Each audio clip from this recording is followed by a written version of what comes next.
Oh, can you guys hear me? Can you hear me? Hi. Hello. Okay. Oh, you can see this water bottle there. Okay. It has been a minute. Welcome, everybody. Welcome to another Friday night live stream. I was gone because I was doing belated birthday stuff that was super fun and exciting, but so glad and happy to be back and checking in on all of y'all. So let me go ahead and get everything connected here. The dog camera I thought was working, but it seems like it is turned off now. So 1 second. Let me get that reconnected.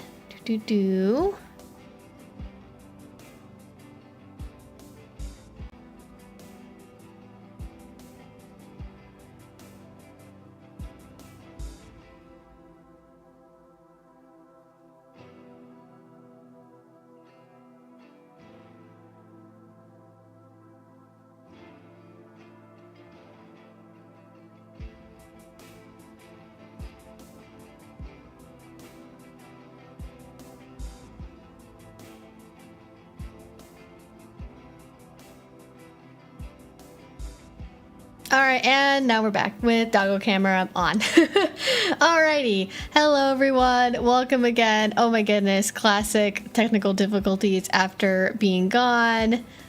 My YouTube notifications never remind me until after the stream is like an hour through. Well, I'm glad you could make it for the beginning. Thank you, YouTube, for maybe kind of actually working this time. We have literally just started.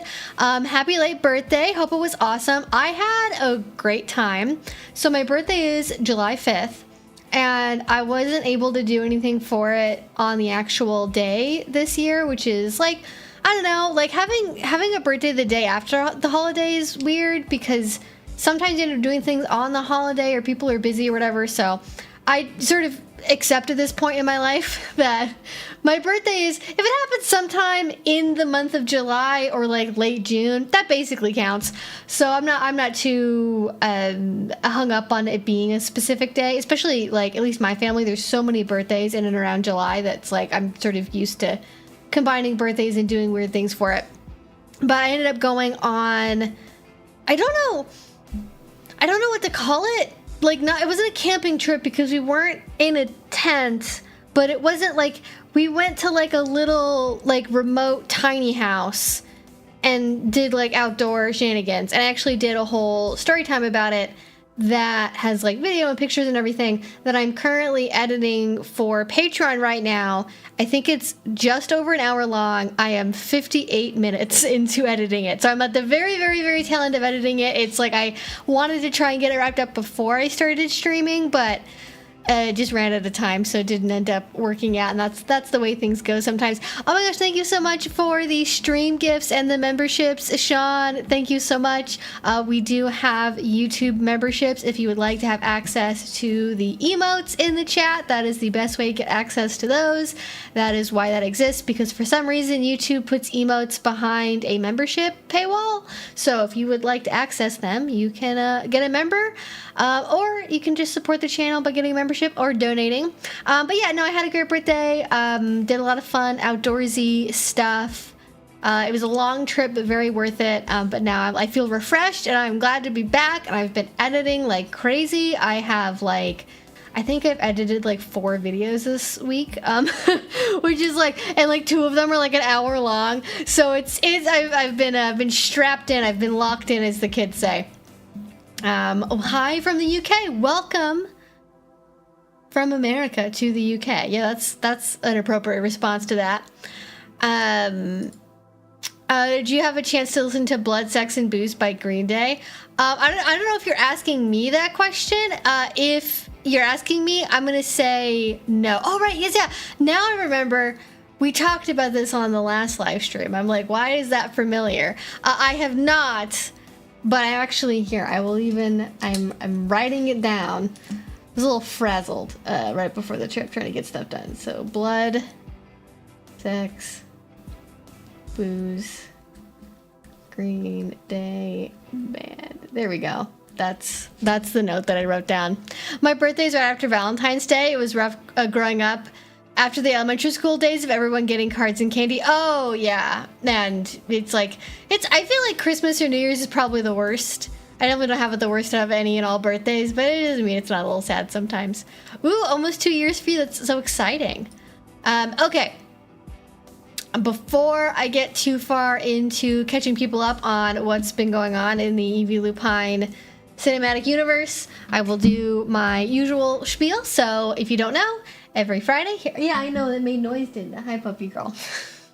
Every Friday here on my YouTube channel, we hang out and I answer questions and you all ask them. We generally talk about things kinky, BDSM related, polyamory, dating apps, you know, generally the kind of topics I cover on my YouTube channel, or sometimes also Green Day camping and vegan cooking advice, because I am nothing if not a font of random facts. So take advantage of that if you would like to.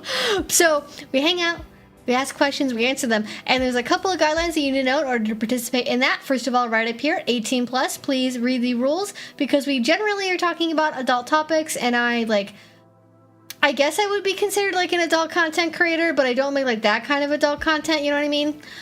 Not an appropriate place for minors to be hanging out and asking questions. I am not a doctor or a psychiatrist or a psychologist or somebody who has any authority to be able to appropriately speak to minors about, you know, sexuality and bodies and things like that. So we don't do that here. If you turn 18, the day you turn 18 even, you are welcome to come in. But before that, please, you know, do not participate in the chat or ask questions. That is for your safety, my safety, everyone's safety. Say it with me. It's important.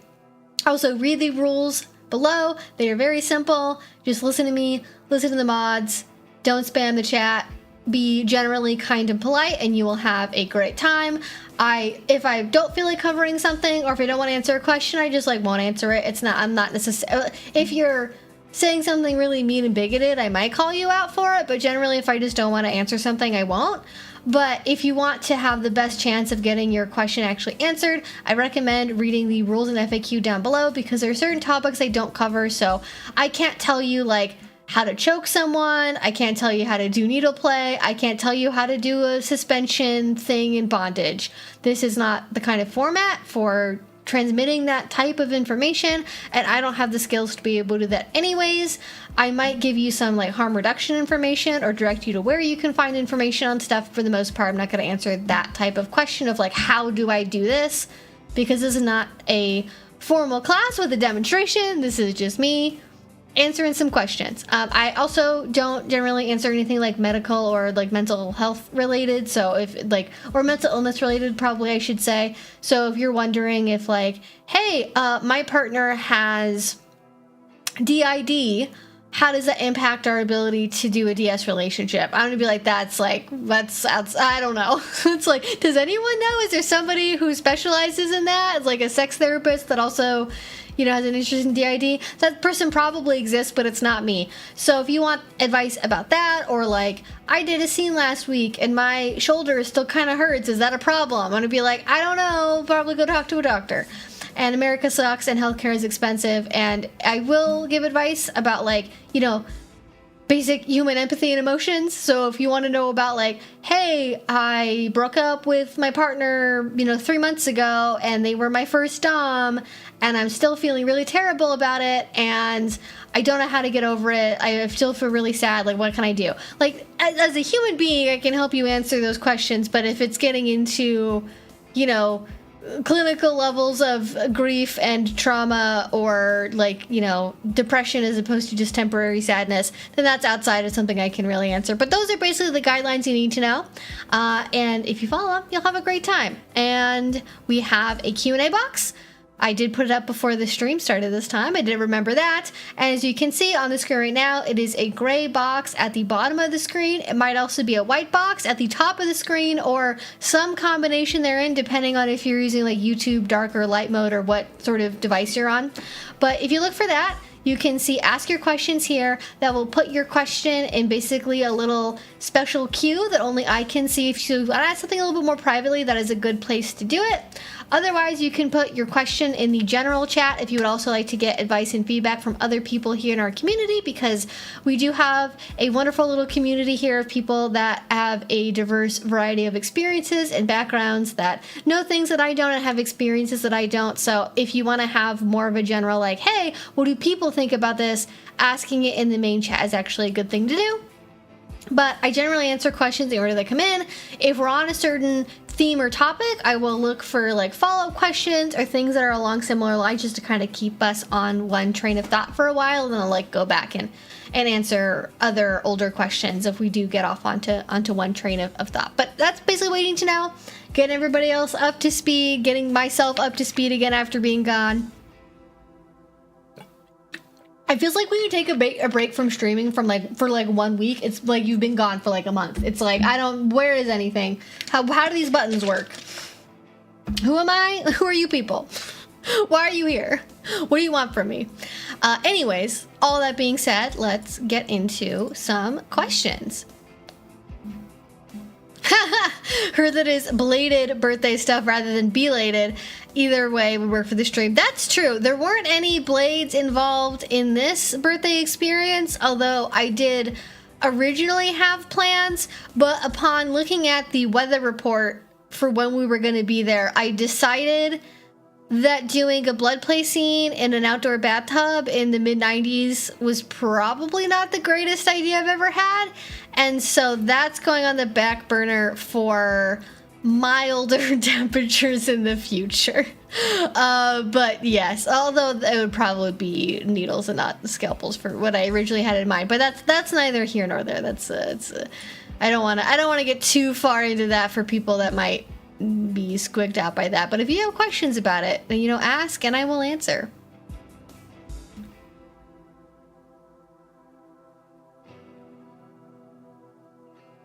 A lot of September birthdays. That's like, I think I've looked it up. Like 3 of the top 5 most common birthdays are in September. It's pretty nuts.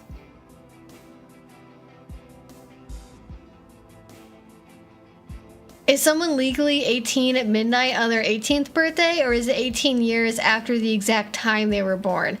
I feel like legally it's normally midnight of the day. Like, it doesn't matter the exact time. Like, I don't know if they actually still even have this, but I feel like at grocery stores used to have like you must be born on this date or later in order to purchase tobacco or alcohol or what have you.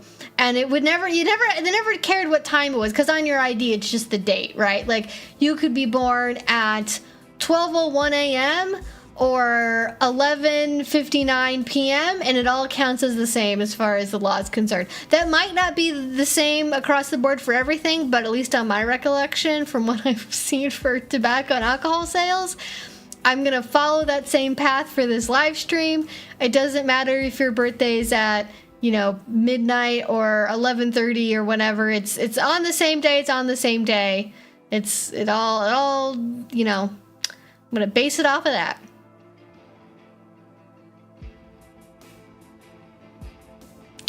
Oh, I took your advice and bought Teva's. My EDS pain is so much better now. Oh, that's so good. I am glad that worked. That is some random advice that applied.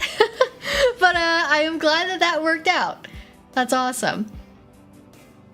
Oh my god, what's my favorite instrument for blood play? I'm just thinking of, is mayonnaise an instrument, which like used to be a meme on here, and then we stopped doing it, which is probably for the best. So complicated.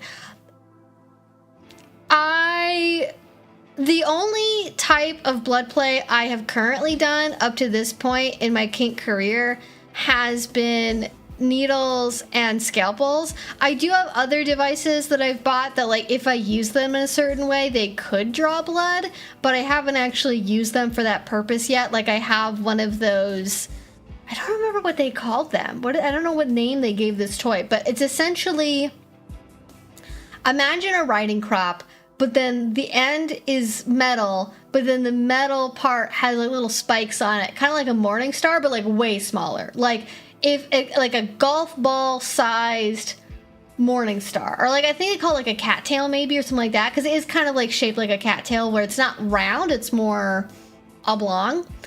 And that you can use as a predicament bondage thing to, like, you make someone like have to squeeze it between their thighs or like between their arms or something. And I think you can also use that to draw blood. And I know I've certainly seen people use, you know, curry combs, Lego paddles, spike paddles, vampire gloves to draw blood. I've actually never used anything like that for any purpose that I'd have. I'm like lightly curious about them. I think at this point I'm more worried about messing up my tattoos I've spent a lot of money on. And so I have opted instead to use more precise instruments that are only going to go where I don't currently have ink. And that so far has worked out a lot better. But I think I potentially would really like something that's like more of like an implement. That's like not maybe a curry comb, but like something that's kind of that idea. I just like haven't actually like used that yet. So I don't know. I don't really have a good spot to like use that kind of thing on right now that doesn't have ink over it. So it's, you know, maybe not a missed opportunity, but something... I don't know. I'm not fully sold on the idea, but I think between needles and scalpels, it's hard. I think I'd probably say needles is my favorite because they're more versatile. Like scalpels for the most part, they have different shapes of blades, but they're kind of just like one size. And at least on me, they always scar. And even if it's a very faint scar, it lasts for years. Like I have some scars on my arm that are like on my thighs and stuff too that are like very, like they were very shallow and like there's still little white lines. Like my body is very prone to hypopigmentation. And so I get like these faded white scars from scalpels, like just super easy, even if they're like they've barely been used on me. Whereas needles, I can kind of use them anywhere and they don't ever cause scarring, and you can use a variety of different like gauges and different designs. So probably needles between the two, but I think I probably, like sensation wise, I think I probably enjoy the sensation of scalpels more than needles. But it's one of those things is like I have to accept the fact that wherever I use a scalpel is going to leave a mark and is going to create a scar. And that trade-off isn't always worth it, and it's not something that I'd want to do every single time. So therefore, needles. And it lets you do things like I can do like face needles for blood reasons. Like I'm much more of a blood person for blood's sake, and not really so much the sensation of the needles or the scalpel. Like I like blood more than I like needles or scalpels as pain tools. And face needles are really good for getting like face blood and like big dramatic pictures and things like that. So anyways, that's my answer to that question. But I wish there was more. It's just because of the nature of what happens when you draw blood and the risk you're taking on, there's only so many things you can use for that safely.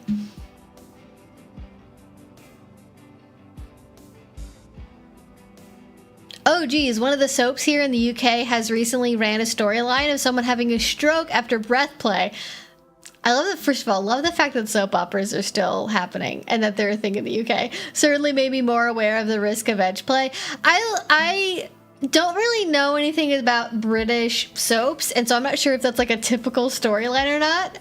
But I do appreciate when they're, I don't know, I'm skeptical of it because I imagine a show like that is not going to accurately represent the risks of what's really dangerous and what causes the danger related to breath play. And so I don't know if that causes like more misinformation or makes people afraid of the wrong things, you know? And so they try to like go, oh, well, this part is dangerous, so if we just don't do that, it'll be fine. Like does that make sense? That's the kind of thing I'm worried about. Like, oh, the problem with it is that they got choked with a pair of pantyhose, so if we just use our hands, then like hands are fine. And that's not it's less risky for sure. Like you're not literally garroting somebody with a foreign object, so it is a little bit less risky. But as far as the risk of breath control itself or breath restriction, particularly around the throat, that has not necessarily been mitigated because you're using hands as opposed to a belt or something. So I get a little wary about that, but I guess some safety PSA is better than none. I just get skeptical because, like, here in America, there's a lot of, like, crime TV shows that, to make the little, what do they call them, like stingers or something? To make the little, like, in TV network blurbs to be like, tonight at 7, all new NCIS, and then they do a little bit that shows stuff from the episode. And in order to make that as titillating as possible, they generally choose subjects and things that are going to catch people's attention, maybe even be controversial, and so that probably usually means misrepresenting what's actually true to a certain amount. But point being, breathplay is very risky. You can get injuries because of it. You can get chronic injuries. You can get, not chronic's not the right word, cumulative injuries over time. You can get acute injuries that happen like as soon as you're doing the activity, and you can't necessarily predict when or how something's going to happen or how severe or long lasting it might be. And there's just so many unknowns, and that's what makes it so risky. Is it is point blank a very high risk kink to engage in, and we just don't have enough data to be able to guide people towards a concrete way of like, if you do these things, this mitigates these risks, or this reduces the risk to this level. We just have no possible idea. And as we're getting new medical technology and we're researching more, it does seem like we are getting more evidence that cumulative injury is also possible. And that's partly why you can do something like 100 times in a row and have it be fine, and then the 101st time is like, now suddenly there's an injury. And we've seen similar things with, for example, with rope bondage, where there's a potential risk of a cumulative injury to the nerves as opposed to just something that happens acutely as soon as you're doing the rope bondage itself. So it's in that category of edge play of, we have maybe a vague idea of like, this is risky, this can cause damage, this can cause permanent injury, this might cause these kind of health events, but we don't have a lot of concrete information on how big the risk actually is. And that's the part that's really scary, is we just like don't know how big the risk is.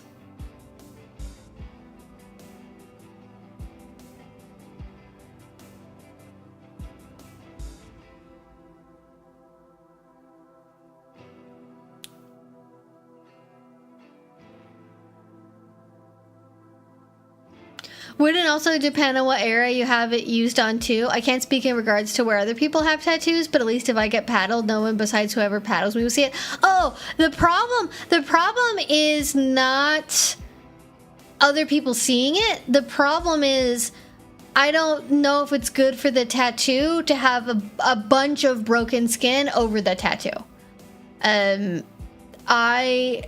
With needles, it's relatively low risk because needles are so small, but when you're talking about like curry comb paddles and breaking the skin with those, that's a whole other ball game.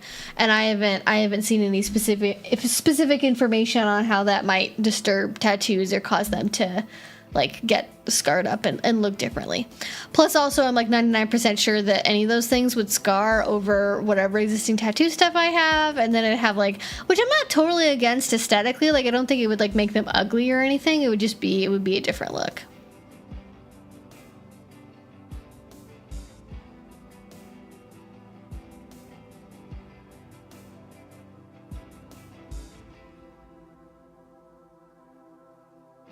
UK soaps are way grittier than American soaps, and they actually are usually broadly accurate when it comes to issues like domestic violence or gay representation. Oh, the first lesbian kiss on UK TV was a soap here called Brookside. That is fascinating. I did not know that. I guess points to the UK, because soaps here and American daytime television in general is like not known for being accurate. Like, keep in mind, America is the country that produces like 10,000 cop television shows, and they all like spread misinformation about like cops are risking their lives every day because if they even have to touch fentanyl, they get a contact high that could kill them instantly. And it's like, that's not how fentanyl works. That's not... You can't get a fentanyl overdose from touching powder with a gloved hand. That's not okay. Like, that's the level of stuff you have to deal with in America. So I never know what to expect from other places. I am a sadist. It's true. I forget it too, and then I say something and I'm like, whoa. I'm like, oh yeah, okay, ideas, sure. Yes, I am a sadist. It is confirmed. Oh, hey, Lexi. Good evening. What is up? How are you? And also, hello, Twixie. Welcome, welcome. No, yeah, if you cause bruising, you'll make your tattoo get blurrier faster. It does so over time anyway, because the skin cells die. Yeah, it's like, I can see, like, it is just hastening the aging of that tattoo. And I wonder if the same is true if you use a retinol over it. If you use retinol over a tattoo, does that make it age faster? It probably does. I don't know. That's another thing for me to research at some point in the future. Fascinating.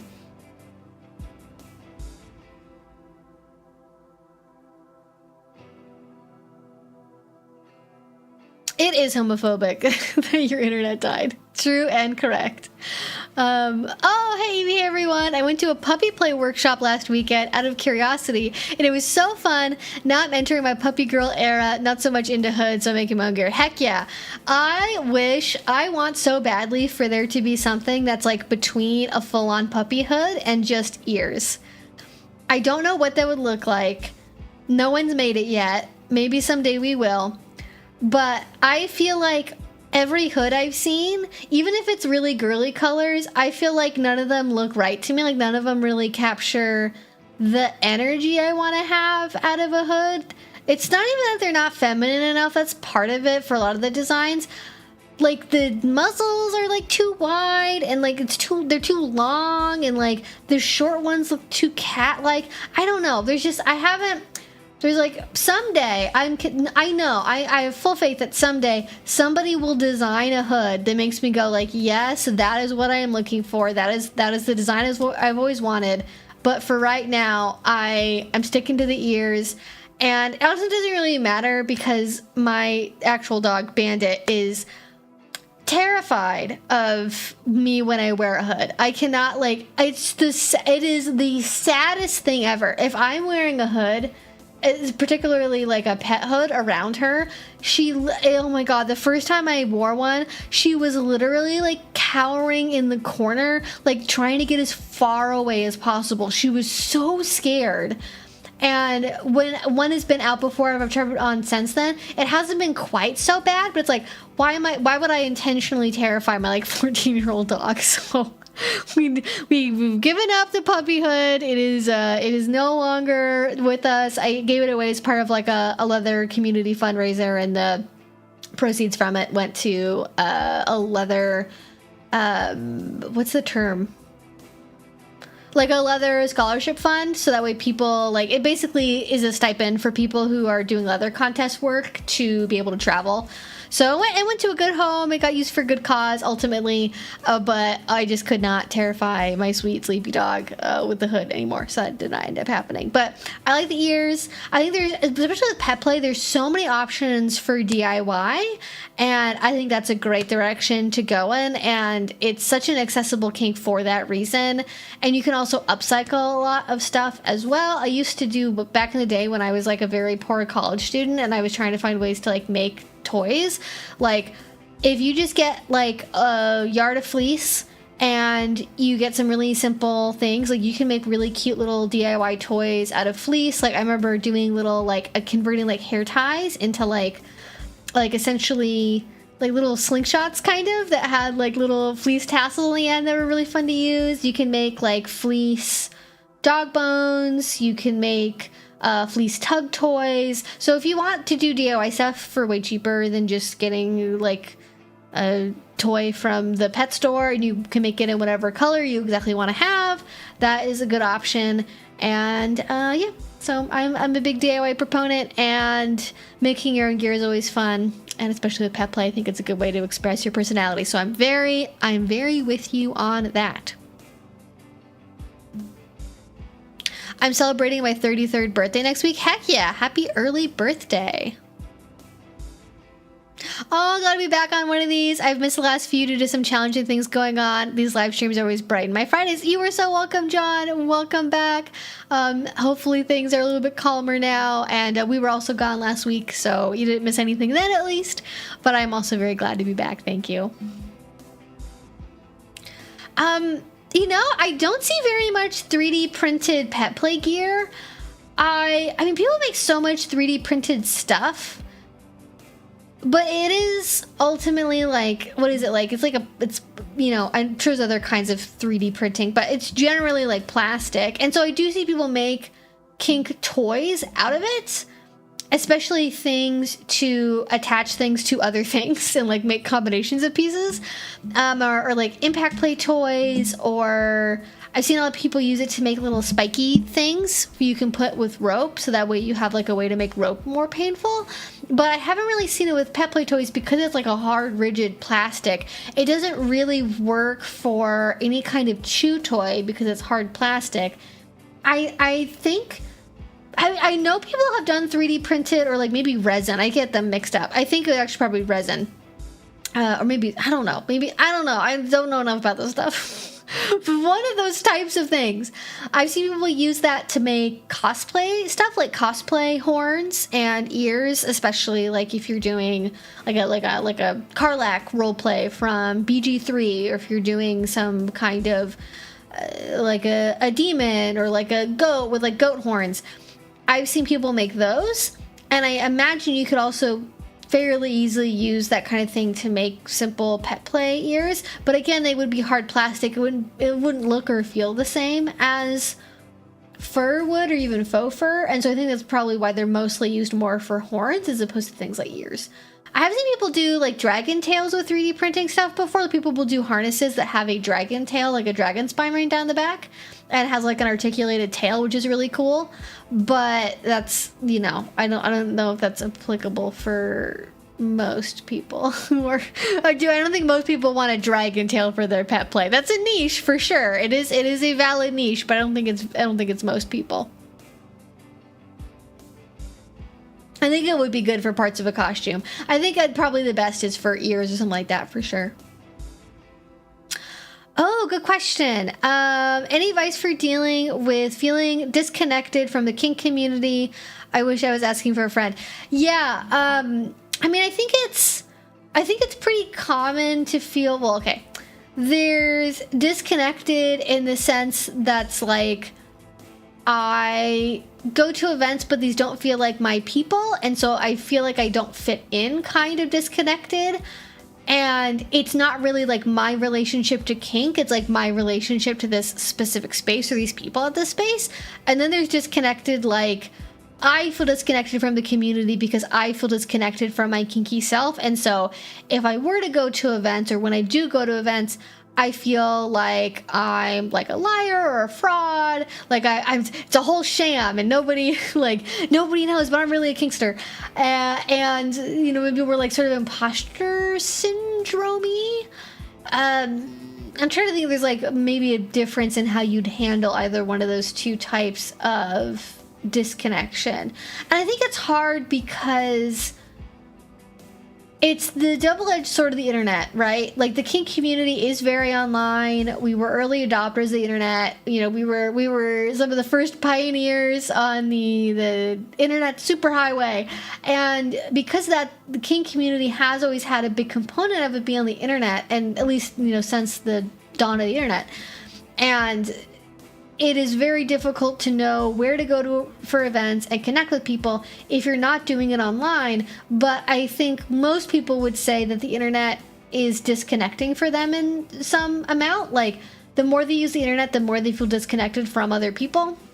At least, and I think there's caveats to that, right? I think there's circumstances where, if you're immunocompromised, if you have disability, if going to events isn't financially accessible for you, then I think the internet can play a very real and critical role in socializing. But I think it's the same complaint people have about dating apps, right? Like in the dating app game and the gamification of like trying to meet people, is it's supposed to give you all these options to make dating so much better, but then it actually ends up making it so much worse because there are all these options and there's so much going on, and it makes you more aware of what everyone else is doing. And I think it just makes it more likely that you're going to be making comparisons of like, oh, I'm seeing other people do this. Oh, I'm seeing people have these opportunities and I'm not getting them. Or there's all these events I could be going to and I'm not, and so I'm beating myself up for not taking advantage of these opportunities that I could have. And it makes what would be a much smaller problem if we were offline like so much worse. I mean, it's a natural part of relating to a community. There are times when you just feel like an outsider and wondering if you ever belonged at all. Yeah. And I will say that, I don't know if I quite said that, but I was maybe getting to that point, is I think it's very normal if you are part of a community. Like, there's kind of the beginning phase where you feel like super excited. You're like, oh my God, this is so amazing. Can't believe I found this. And then you get more confidence and you go from being this like nervous newbie into like a more confident member. And then like sometime after that, and it could be like months, it could be years, but sometime after that, you like start going like, oh my God, like, is this really for me? Am I really kinky? I'm not doing all these scenes. I don't have all these partners. I'm not going to all these parties. And because you know enough to be able to compare yourself to other people, especially, and you assume everyone else is having these like super kinky lives that you're not, or doing way more, and therefore what they're doing is better, like it just makes you feel like an imposter because look at what all these other people are doing. And if that's part of it, I would just say it's valid to remind yourself that like whether or not you're kinky is not based on what activities you're currently doing or not. You can be kinky and never go to events. You can be kinky and go to like one party a year. And like everyone's life circumstances are so different, whether it's, you know, their workload or their financial ability or whether or not they have their own access to transportation, that, you know, for some people, they get to engage in kink like twice a year or like once a year even. And they might have scenes like very rarely, but when they do happen, they mean a lot. And that doesn't make them not kinky. And it doesn't mean that the person who does scenes every single weekend, like 5 of them in a row, means that that person's like more kinky or superior, even if the community maybe, you know, subtly talks about like that that's the case. So one, I think it's good to remind yourself that like you're not an imposter. And I think it's good to check in and be like, is this still something that I want to be doing? Like if you have those feelings a lot, I think having a moment of reflection of, is this what I want to be doing? Have my feelings changed? Is this a desire I still have? Or should I step away from this? But I think there's an interesting, but it's going to sound like it doesn't connect at all, but I promise it makes sense in my head and I'll walk you to why. But in the book Come Together by Emily Nagoski, she talks a lot about the difference between desire and pleasure. And pleasure is this experience of joy that you get in the moment while you're doing something, whereas desire is the want to do something. And so desire is not always this, you know, desirable state, because desire is fundamentally based on not currently having something and having a lack of something. And I think that can also apply when you're like reflecting on kink. If you have a desire for kink, not necessarily because you've built up a sense of identity around it or because you think you have to want it, but if you legitimately like feel desire to do it still, you feel like you miss it, to me, that's a very clear sign that what you actually are is the kinky, like that this is something that should be in your life. So that's one thing to keep in mind, is like, is there a desire there versus like a sense of obligation just kind of like by itself. But to get back to the actual point of this question, which is like, how do you deal with a feeling of like disconnection, is, I think, I'm trying to figure out how I would phrase this exactly. I think there's a couple of different options, and you can kind of like pick and choose which option makes the most sense for you.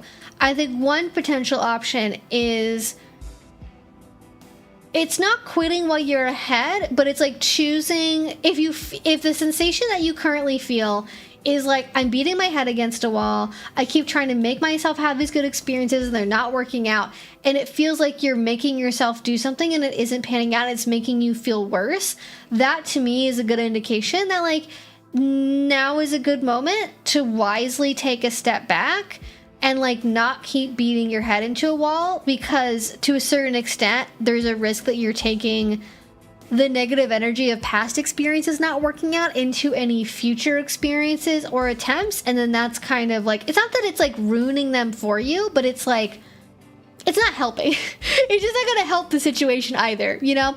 So I would be wary of like, you know, if it feels really bad consistently and you're not like, you know, whatever party it is, whoever you're around, like there's not those moments of joy and you're just like, it's just sucking and you don't feel good afterwards, I feel like having a reset and like taking a time to step away, because essentially to me that sounds like you're kind of dealing with like, I don't think burnout's the right word, but like the idea of like burnout being something you can't like force yourself through, and like you really have to take a step back and then slowly go back into it when you can approach things more positively. Like having that good mindset is important. So that's one option. I think option number 2 that's similar to that is, if you're feeling disconnection, maybe try to find a different way to participate from what you're currently doing. Like if you're trying to go to like certain events and those don't work out, go to a different event, go to a different place. Look around for new events that maybe you hadn't had on your radar before. Try different things, go in a different direction.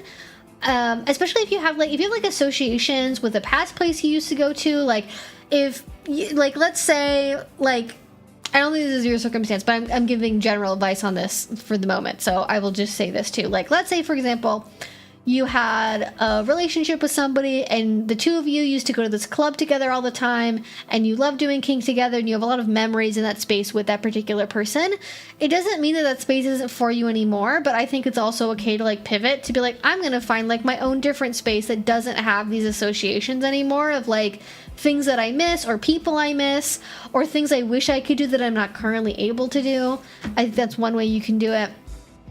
And then 3 is probably like trying different like physical locations, but that also like requires travel, or going to like one bigger event that looks really exciting that you know you would have a fun time on just on its own without like having scenes, and like treating it as like a meeting people type of experience more so than I want to achieve a certain thing. And yeah, I think the disconnection is so hard because I think what ultimately helps us feel not disconnected is by connecting with other people. But I think if we like, the connection becomes harder when we feel like the stakes around meeting people is higher. Does that make sense? Like if we have really high stakes around like, I need to go to this event, I need to meet someone, I need to make friends, this is why I'm doing this, and it feels like there's a really high level of risk of failure around that, like if I can't do that I'm gonna have a bad time, that ups the stakes, that makes the event more stressful, and that ultimately makes doing that thing harder. It makes that harder, makes it more difficult. I combine the two things together. You know what I meant. Versus like, I've kind of like jokingly started saying that like the only way out is by having like a Buddhist sense of detachment from outcome. But like genuinely, I think that whether it's like, I don't know, I feel like the Buddhists had some things right, you know? And I think one of the things they had right is like this idea that life is ultimately, like, not to be a Debbie Downer, but like life is full of suffering. The general state of human beings is sort of existing between moments of suffering, and we can choose to dwell on the suffering and the discomfort and stay stuck in that, or we can let go of the discomfort and the suffering, accept that that is part of the nature of reality, and then by allowing that to exist as part of our experience, it becomes easier to actually let in those more positive experiences and recognize them when they're happening. Like there's like, I don't know if it's like a, what would this be? It's like a fable or something.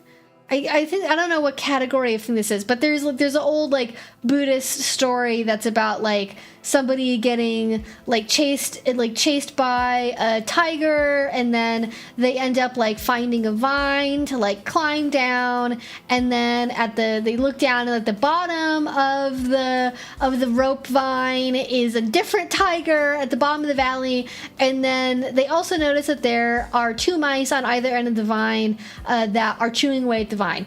And in the middle between those, all those different things, is like a strawberry that's growing out of the side of the cliff.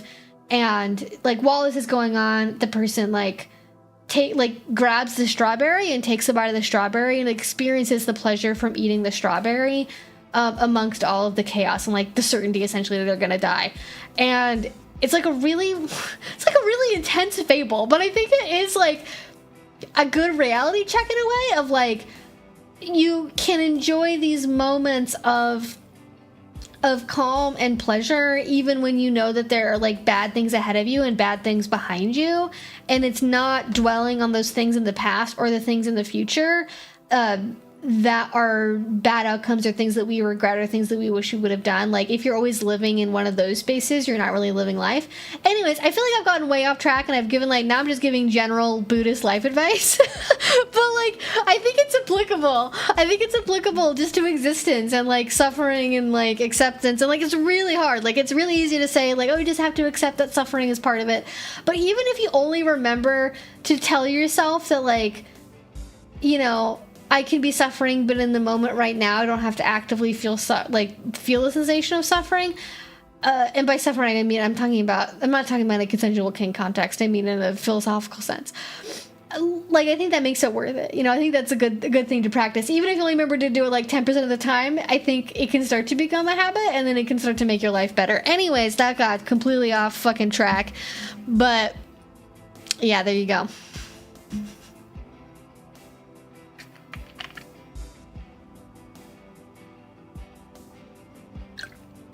I also write some of the ways Vulcan logic's described, not like suppress all the emotions, but like that I feel them, I just don't get controlled by them. But yes, I don't really know necessarily what's written down about how Vulcans relate to emotions, but the idea behind what I'm saying is not suppressing emotions, ignoring that they exist, telling yourself not to feel things, telling yourself that feeling certain things is bad. It's about accepting the fact that you are feeling those things and they are part of your reality, but then choosing to not put them actively on your cognitive plate.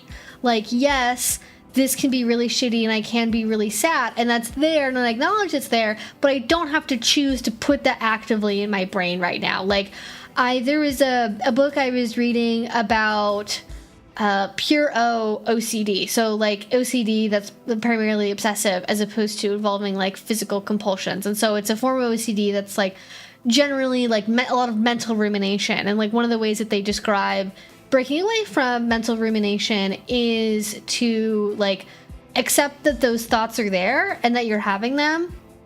Because ultimately with a lot of like OCD and health anxiety and things like that, trying really hard to shove away the thoughts, tell yourself you shouldn't be thinking them, is ultimately completely counterproductive and makes things worse. So instead of shoving it away and ignoring it, or telling yourself that everything is fine, you accept that it's there, but you just choose to not put those things in your plate. You go, yes, I see that I would like to think about this thing that happened 10 years ago that I still kind of haven't fully gotten over.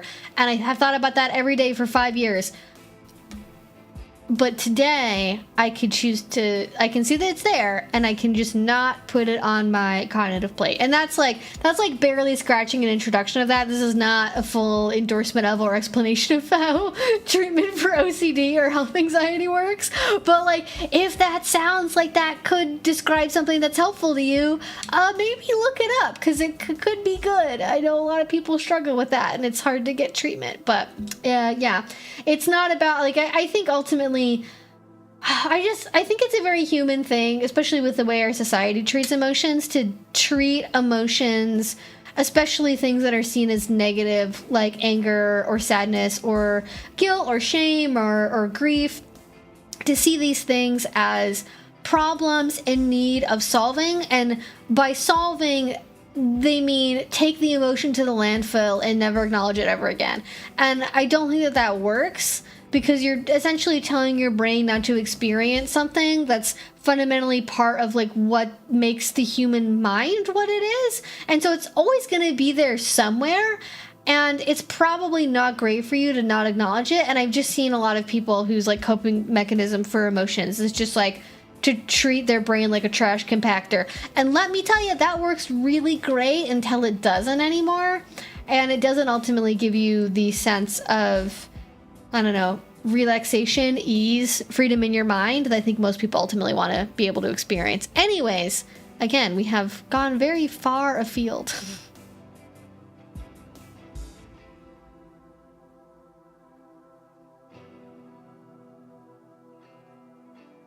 You will take my holding grudges and ruminating for my cold dead brain.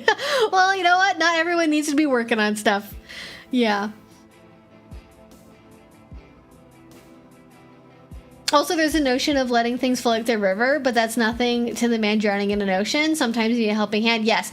And I'm also not saying you need to do it on your own either, or that asking for help is wrong too. Like, this is such a complicated topic, but it is, like, again, we're like, oh, this is an atomized society. Everything is so individualistic. You're supposed to always be doing like self-improvement and working on yourself and making yourself better. This is expected to be this like solitary project you do that you figure out totally on your own. Like you're a superhero training in a cave to like beat up the villain.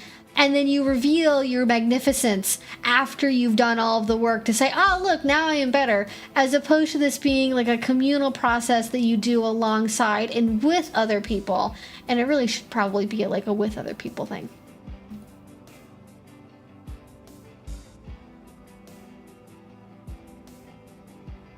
Anyways, that was why I don't always know where my brain's gonna go when I answer questions, but that is certainly a place that my brain went. So hopefully you liked that. Hopefully it was good. Okay, I'm gonna get to some more questions. Okay, we've already been streaming for like almost an hour. Everything always goes by so fast.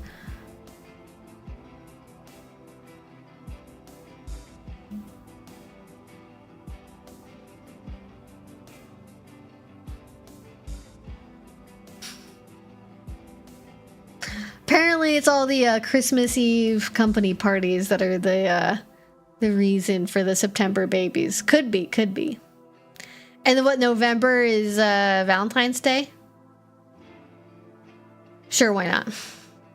I guess it's sort of chicken and the egg. Literally in this case.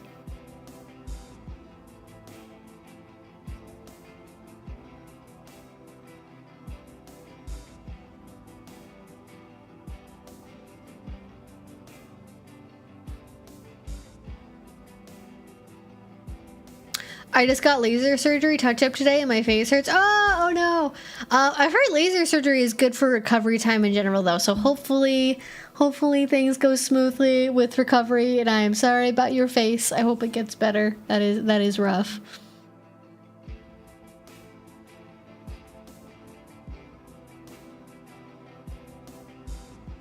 All right, I'm looking for questions. Oh, I almost started doing the Addams Family theme song. I should rewatch those movies this year. It's been a minute. Yeah, I've heard there's a risk of tattoos fading faster with impact play because it can over time break down the ink particles, and the ink particles being big is what stops the body from breaking them down. Oh, that's interesting. I wonder if it's actually like that's been tested and like studied or not. I wonder if anybody's looked into that.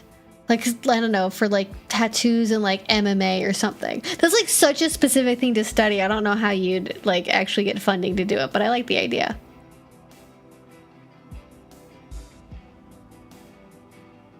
Bandit does not like the doggo Uncanny Valley. I get it. I mean, a big dog that's standing on two leg appears. One would freak out.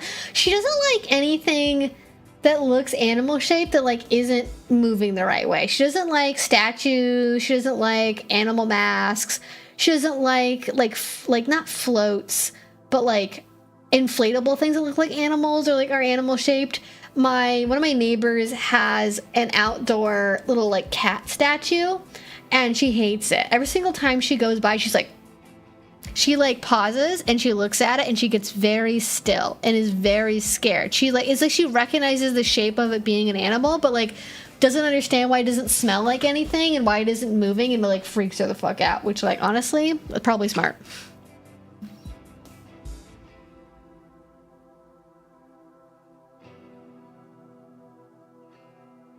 Oh, thank you, Rockhounds. I'm sorry, I missed the super chat earlier. Hi, Evie. I'm at work listening to some of your videos and saw you were live. Hope you're having a good day, by the way. Thank you so much. I am having a great day, Rockhounds.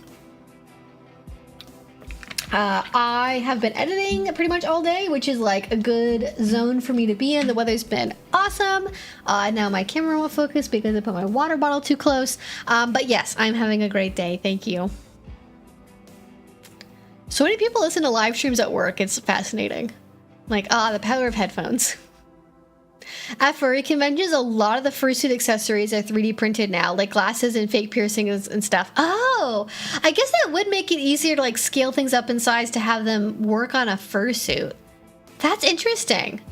Man, I'd love to go to a furry con sometime. I don't know where or when a good one would be to go to, but I'm curious. Maybe there's like, is there like a kinky furry convention I can go to? Can I go and like teach the fursuiters about kink? Is that a thing? I know there's Frolicon, but that's like an anime convention. That's not really a furry con. Although I bet there's furries that go to Frolicon. So maybe someday that'll be it.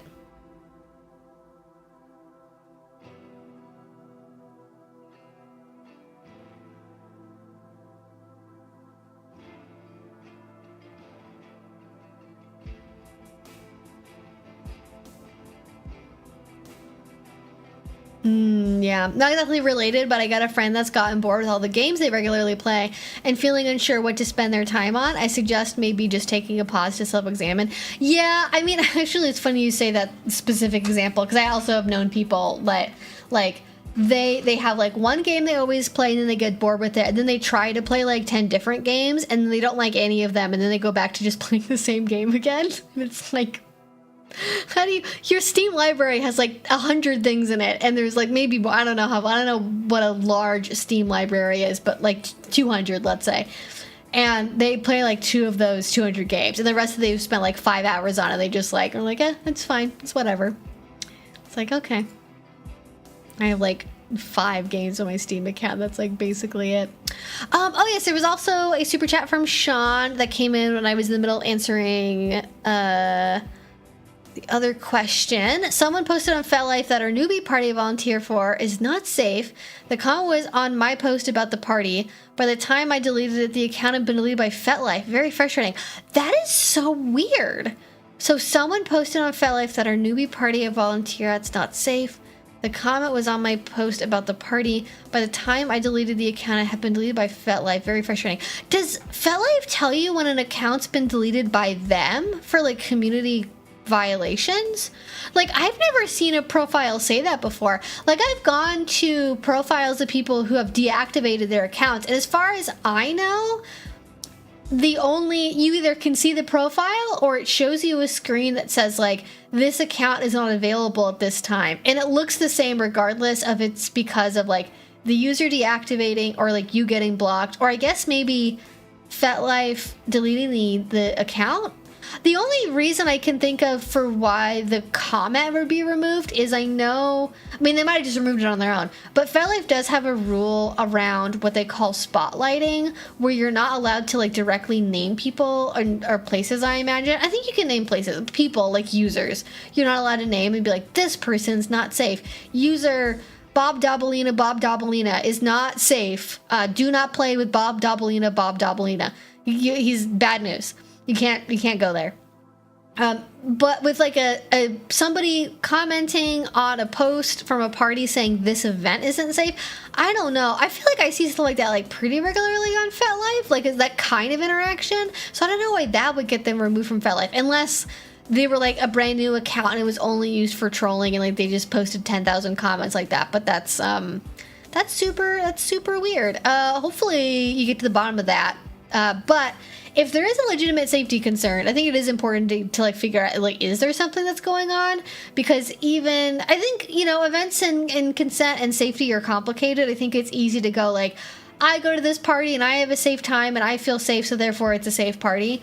And, people have different experiences. They play with different people. They go at different times. And what is typically a good event for you, somebody might go to and they just like run into the wrong person, they have a bad interaction, and then it spoils the whole event for them, and then maybe that isn't properly taken care of, and then that leaves a sour taste in their mouth. Like, I've seen that kind of thing happen before for sure. Oh, I see. I removed the comment. When I went to do that, they said they were deleted for violating TOS. Oh, interesting. Okay. Yeah, that's super weird. Yeah, that's odd. And then also odd that like somebody would just randomly like post that towards you on a post that you made about the party. That's very odd. That's a weird way to handle that. I can say it's not something I've seen before, but it's not necessarily entirely surprising. But also, like, I hope they weren't just making shit up, because like that stuff is serious. And like, if you're gonna make accusations like a whole party is unsafe, like that better be That better be something you're not just doing to make drama on the internet over. Disappointing for sure. Wow, yeah.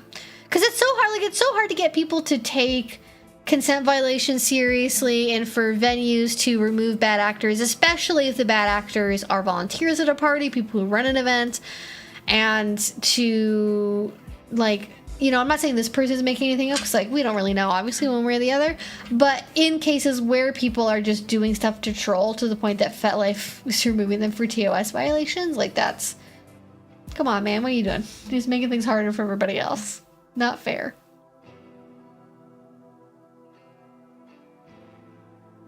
And also, it's like, why are they barking up your tree? You don't run the party. You're not the, I'm assuming you're not the consent violation liaison. You're not the consent incident team. That's not, you're also, even if you were, that's probably not how you should contact somebody about it. Like being like, actually, this sucks on somebody's FetLife page.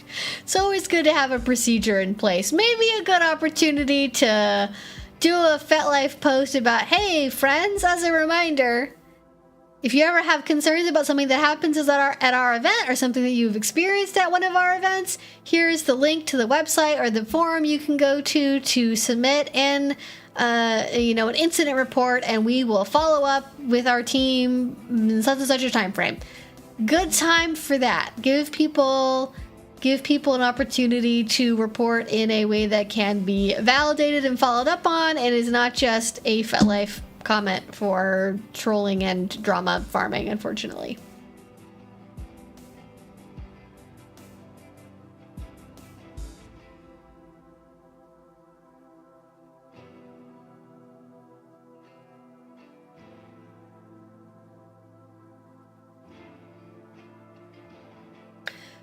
It just also stinks being a young femme presenting asexual. I can't trust anything. I know what that's like. Oh my goodness. Oh, it does. I will say it does happen less now, and I've luckily gotten into a place where I've been able to meet more people where it's like, let me explain what my whole situation is. Like, here's what I'm up for, here's what I'm not up for, here's what motivates me. And it used to be that I'd have people be like, oh, okay. And then I find out, like, a couple months, like a year, longer even, into a relationship, people would just be like, well, I just sort of thought you'd eventually change your mind, you know? Like, if you just, the things worked out, you'd change your mind. And it's like, this isn't really a changing my mind kind of thing. I don't think I ever presented it as a changing my mind kind of thing. And as I've gotten older, and I think I've gotten better at finding people, like, I don't even know. I thought about making a video about this, and I'm like, I don't even know how I would, like, approach this topic in a way that would be, like, how do I talk about this and my problems and how I've, like, worked to resolve this? But I feel like there is an unspoken part of getting into kink that's, like, learning how to find compatible people and learning how to feel in your body, like, when something is a good relationship or, like, a good person to play with. And that is a skill that you have to develop over time. And I think if you are anything other than cishet, it becomes difficult to do that because you have to learn how to do that outside of the only script you were probably given in your life for, like, what to follow. And so if you're an aspec person, and it is, like, whether you're aroace or if you're, you know, just asexual, you have to follow a different pathway of doing stuff. You have to figure out, like, your own sense of, like, is this a good person for me or not? Is this going to be a good relationship? And not just somebody who's, like, nodding along because they think eventually I'm going to change my mind. And I don't even really know how to, like, articulate or verbalize what I've done differently, or, like, what I've been able to pick up on that's, like, different in people now versus, like, 10 years ago that's, like, helped me find better people in relationships. And I think probably a big part of it is just, like, if something doesn't feel 100% right, that means I'm not going to go forward with it. Like, I'm not the kind of person where I need to be doing, like, 5 scenes at every night of a convention. I don't need to be, you know, having, like, 10 play partners. I don't need to be going to parties, like, 5 times a week. You know, certainly I'd like to be going and doing more things than I presently am. And I'm hoping that's going to change in the medium term, short term. Medium short term. Not in the next 5 years, sooner than that, but not in the next month. Somewhere like that. I'd like to go out and do things more than what I'm presently doing, especially things that I'm not, just doing for work. But when it comes to like meeting people and like, I have a very high bar that I set, because I'm like, I don't want to play games with somebody that isn't really going to be down for the way that I want to do things. And now these days I'm just so quick to if something feels off, I'm just like, well, that's probably not going to work out in the long term, and I want things that are long term, so bye.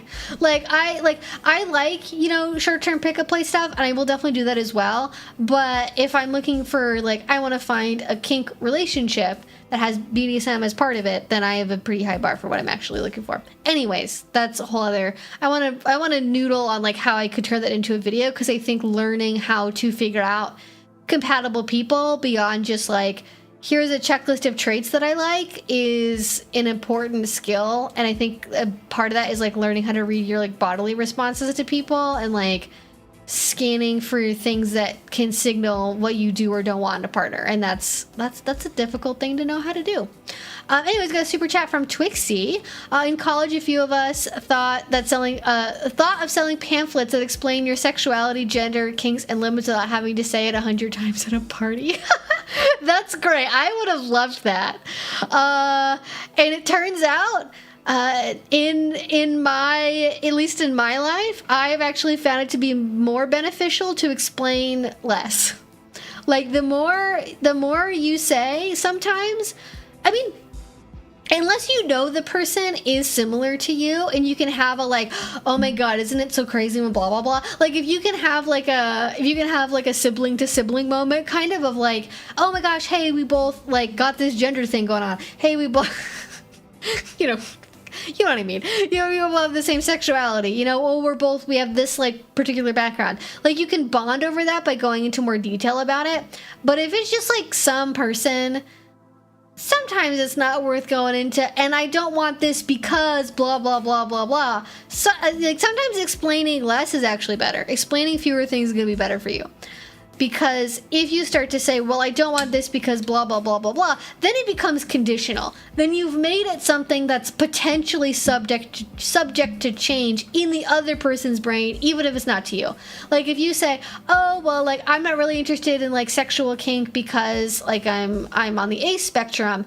What people think in their heads when they hear that is well, if I can get them to be less on the ace spectrum, then they'll do sexual stuff with me that I want. And that's not the lesson that we want people to be learning. And it's not your fault for saying it that way, because ideally people would hear that and go, oh, okay. And then they would just leave it alone, but people don't. So instead, it's easier to just say, I don't do sexual kink. It's not my thing. And don't give a reason. Don't put it because. Don't do anything like that. Okay, they have not passed your tests enough for you to disclose that level of information, in my humble opinion. So it's better just to be I don't do this. And they're either okay with it or they're not. Okay? And if they try to wheedle around and they try to go, oh, well, what about this? What about this? Then that's not good. Don't do that. That's my opinion anyways. Hopefully that information is helpful. All right. More questions. I love a good zine. Love a good zine. Where are people printing zines these days? Where are people putting the zines? Outside of a kink, I normally do cycle between hobbies. When I hit a plateau or a rut, it's useful to stop for a bit, do something different, and then return. Bonus, I can experience the joy of relearning. Oh, that's a really good idea. Yeah. It's I really like doing photography, and then you do it for a while and you, oh, well, I'm not able to travel as much, or I've kind of what I want to do with this, and it's oh, well, I could get back into knitting, and you get into knitting, and it's oh, that was fun, but I don't have any projects I really want to work on. I feel kind of stuck. Okay, well, I go back to photography. Oh, well, then what if I want to learn how to rock climb? Oh, what if I want to learn how to do this? I think that's always a good thing. Oh, got a little stream notification. YouTube not receiving enough video. Oh, was there a blip and I didn't notice? Let me check my stream health. 1 second. Okay, that literally just happened and I don't see anything. So I'm going to assume that we're fine. I'll keep an eye on it, but I think we're okay unless I see a chat message that says differently.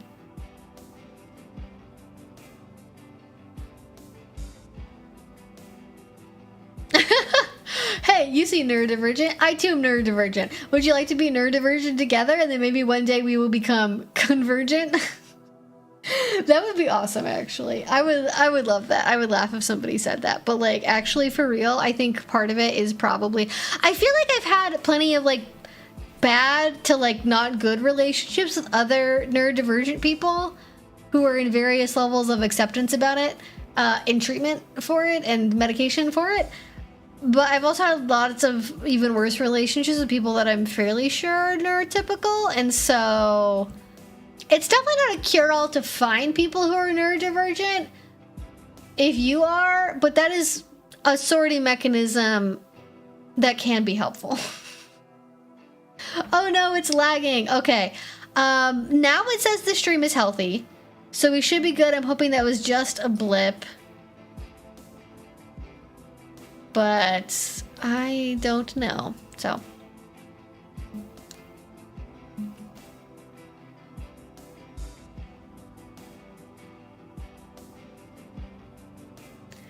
I take life as suffering as more of a commentary on the hedonic correction factor our brains go through. No matter how good life is, we will find something to be dissatisfied about.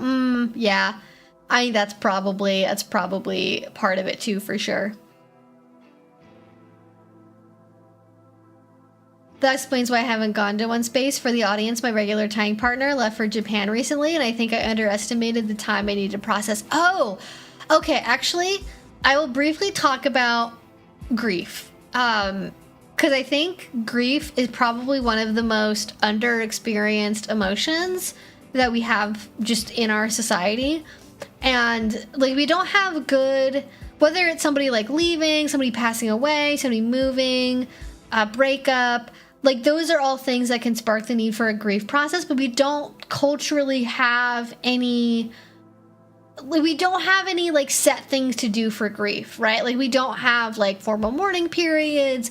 We don't have protocol for mourning. We don't have festivities that specifically happen for the purpose of experiencing grief and mourning. Like we have sort of when it's somebody's dying, we have like, you know, perfunctory technical things that we do with a burial or a cremation and dealing with end of life stuff. But that is oftentimes much more of like a get through it, be emotionally numb, just like do the paperwork kind of stuff. And it's not meant to be an emotionally experienced thing. And so if what you're going through and like why you feel disconnected, I think probably a feeling of grief is present, and there's lots of different ways of handling grief. And I wish I don't have like a specific book I can recommend that like talks about grief. I did have, I'm trying to remember what it was. I did get something for this. There is a Powell's Books has this, and this might be like too woo-woo for you, and like if it's not your thing, then like don't worry about it.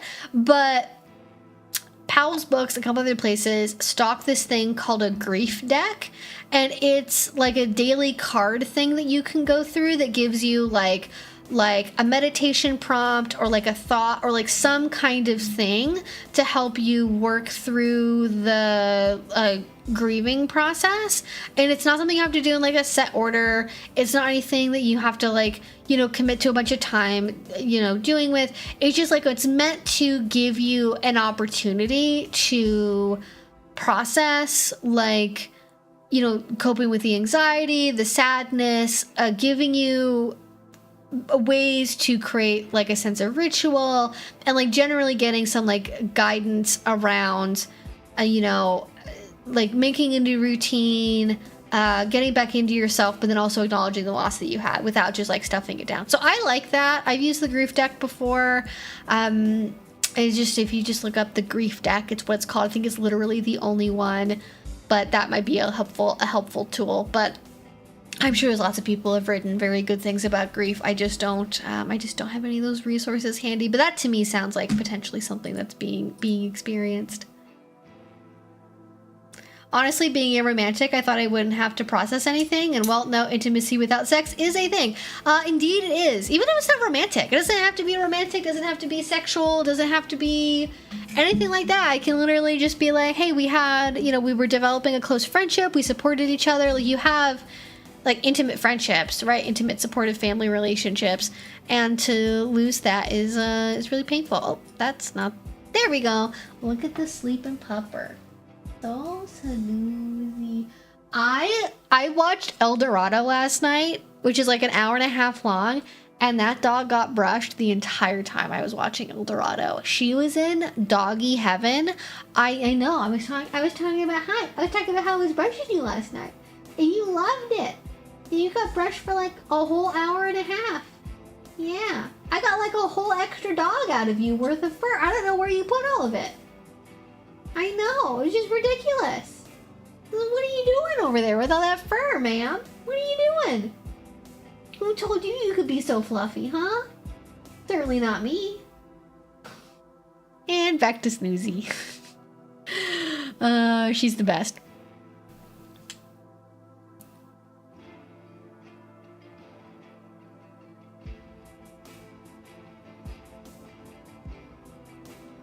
Anyways, that was a little bandit break. Okay.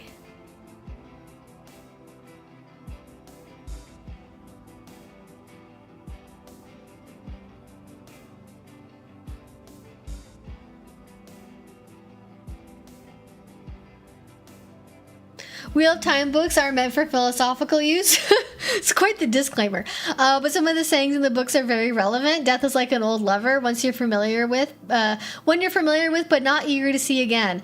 Ah, that's a good one. I have not read the Wheel of Time books. Actually, I have the audiobooks for them downloaded because I guess they recently had a new narrator do the first 4 Wheel of Time books again, and they're supposed to be pretty good.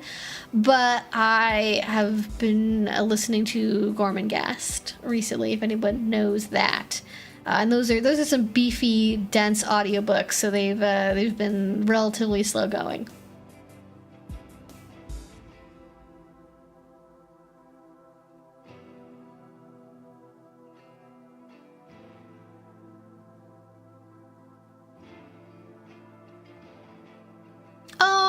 A big reason why I love your channel and wants to say for it is that I finally feel like I have a space as a queer kinky person, especially since I'm ace. It feels like I'm not alone. Heck yeah. That is why I'm doing what I'm doing. My partner is obviously flippin' amazing and perfect, but also I want friendships. That is completely valid. Friendships are so important. Friendships and human connection in general is so rewarding and so necessary, I think, for life for the vast majority of people.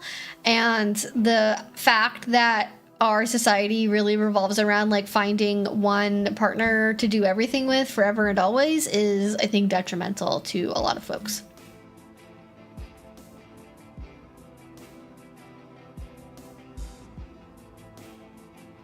This is actually really good evidence that 1, romantic and platonic love are different things, and 2, despite that their loss inspires similar phenomenology, we need more ARA's philosophers to investigate.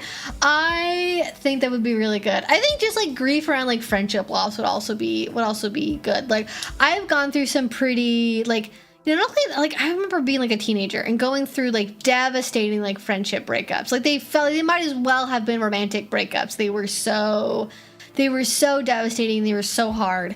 And like eventually you do get through them and you get over them. But like with a romantic breakup and the ending of that, there is still a loss involved in it. And like, you know, it doesn't have to be lesser than going through a romantic breakup. Like, I think if you're like, if I was going through a breakup of like a relationship of a year and a friendship breakup of like 5 years, I like, there's no context. The friendship breakup would be way worse just because of the, you know, unless it was like a casual friend that's like, oh, I see this is like Bob and I see him for, you know, pickleball once a week, you know, once a month.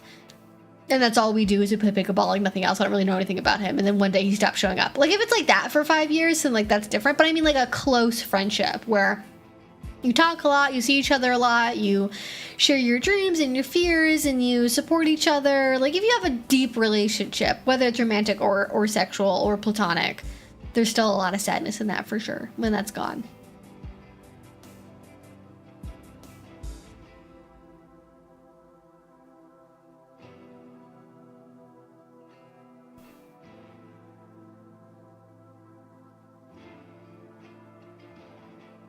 No, but seriously, you need to print out and hand out business cards to anyone who approaches me at a kink event. If I can ever find anything much more than a munch, that is. I actually do know people that make business cards to hand out at kink events. I've gotten a couple of them. Oftentimes it's people who are like boot blacks and they do stuff in the community, but I've also just like met people who really like doing pickup play, and then they will give out business cards that have, what is the word? A QR code. They have a QR code that links to like their FetLife account or something, which I think is a great idea. I think that's awesome. I should make business cards for the meat rack this year. That would actually be great. I should do that. I actually have a business card design that I have made up for business stuff, like for real business stuff, and I haven't printed them out yet. It's like I have the whole thing ready to go and I just haven't done it. There's something about it that's like, oh, what if I don't like them when they get here? But maybe if I make ones for kink first, it'll push the rest of it over the edge.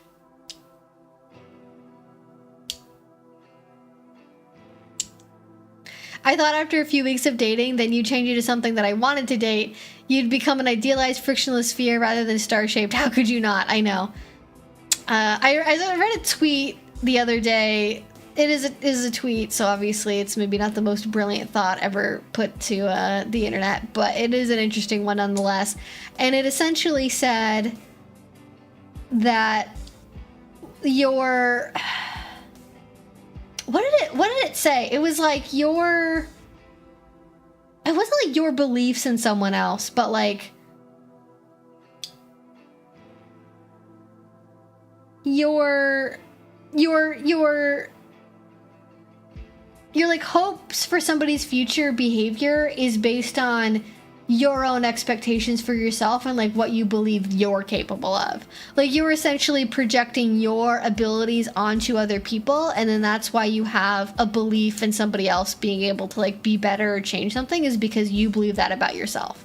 I don't think that's always necessarily true, but I think there are a lot of people that don't understand that other people are different than them in that way, where like, yes, you might have the ability to reflect and grow and change, but has the other person ever demonstrated that ability? Because there are a lot of people out there who do what I would call like playing with their food mentally, where like, I mean, I'm sure we've all been there. We all dated somebody who like, they swear up and down, oh, I'll change, I'll be different, I'll do this will never happen again. Is that true? No, it is not. It is not true. And so you get disappointed and you go, okay, well, they're trying better this time. They really said they were gonna do it, and then they don't do it. Or it changes for a little bit and then it goes back. Okay. And then you just like stay stuck like that for a long time, because like you see the little bits of progress and you think, oh, well, maybe next time it'll stick, and then it fucking doesn't. And there are just people out there that are delusional about their own ability to change, and then they can't actually fully commit to whatever change needs to happen, or they don't agree that the change needs to happen, and so they're like actually kind of resisting making the change, and they're like putting any effort in because you need that to stay in the relationship, and that's what's more important to them, is they want to have the relationship without changing, and then trying to get you to stay invested in it. And it's so ridiculous. And it's, people do it though. People do it for sure. Can business cards include the basics about whether you're a top, bottom, or switch, who you're attracted to, etc.? Like, what's the best way to go about establishing and getting to know others at events? I mean, I wouldn't say that a business card is like I don't know. Okay, so I'm not saying that you should go to every kink event and always have a business card to hand out to like at every party you go to. I don't think that that's what is my hair doing? I don't think that that's something you should do for every party, but if it's like a speed dating event, a pickup play event, if it's something like that where you're maybe meeting a lot of people really quickly and not getting to know them in a lot of detail, I think, or just having a brief interaction somewhere, that's a great place to use a business card. I have seen people where like one side is a picture of them and then the opposite side is their FetLife name, their pronouns, and then like a QR link to their FetLife profile. So if it was me and I was designing it, I would probably put a picture of myself, like maybe like a brief set of like my like top 3 kink identities. So I might have like a picture of myself, and then I might say like Evie Lupine, and then I would say like submissive primal pet or whatever. And then I would have like a QR code to my FetLife and then like my FetLife name, right? So it's like stuff about me, my FetLife name, pictures so they remember who I am. I've seen people do similar things for like if they're like a boot black or they do like service submission, that, you know, they kind of include those things on there. You could definitely include things like your pronouns or your orientation, or if you're like a top or a bottom or a switch or things like that, or like what activities you generally do, especially if you have like a good photo of you doing kink. Like if you have a photo of like, you know, you in rope bondage or you doing a sensory deprivation scene that like evokes the kinds of kinks that you enjoy doing, that's probably a good picture to use. Although don't use something that's like super adult, because finding printers who will accept adult content can be tricky, and then you're probably better off going with like something locally printed in that case, because they're you know, doing something in person is usually a lot easier than, you know, going to the Kinkos or whatever. But that's probably what I would do. But I don't think you need to have that. I think it's like, if it's nice to have, especially if like the music's loud, it's hard to talk to people. It's like, what was your username again? Can you spell that? No one ever has a pen anymore. You can't get your phone out because it's a dungeon. Having a business card solves all of those problems.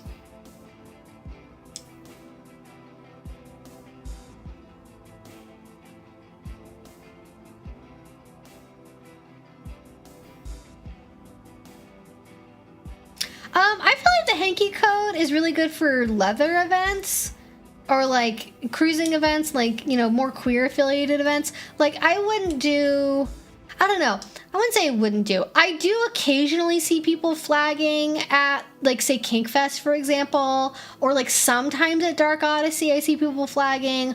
I've seen a lot more people flagging at leather events. So you have your, you know, your leather ring, your SPLF, your IMLs, your MALs, your everything that ends in an L has leather at the end of it. So that's probably, you know, Southeast Leather Fest yourself. That doesn't end with the L, has the L in the middle. Those all have flagging in them more readily because leather culture usually has more flagging. But hanky flagging is basically, if you don't know what that is, very briefly, it's a way of signaling your interests using a color-coded hanky system to indicate if you like to top or bottom for something and then what you're into. So for example, like orange is either down for anything or don't approach me right now. Purple is piercing.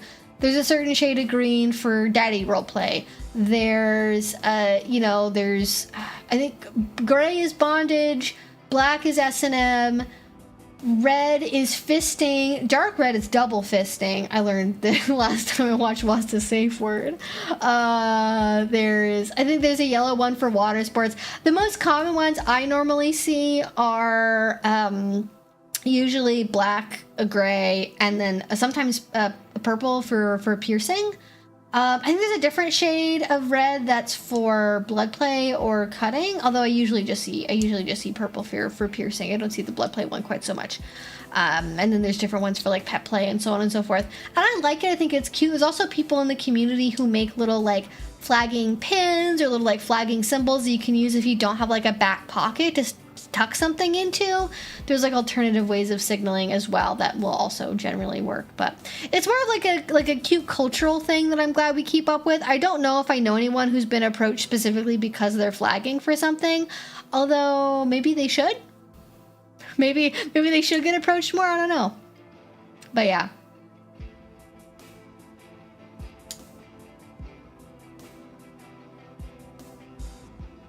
Could give out small trinkets that tie to what you do as their business cards. Like rope tops could give out friendship bracelets and impact tops could give out painkillers.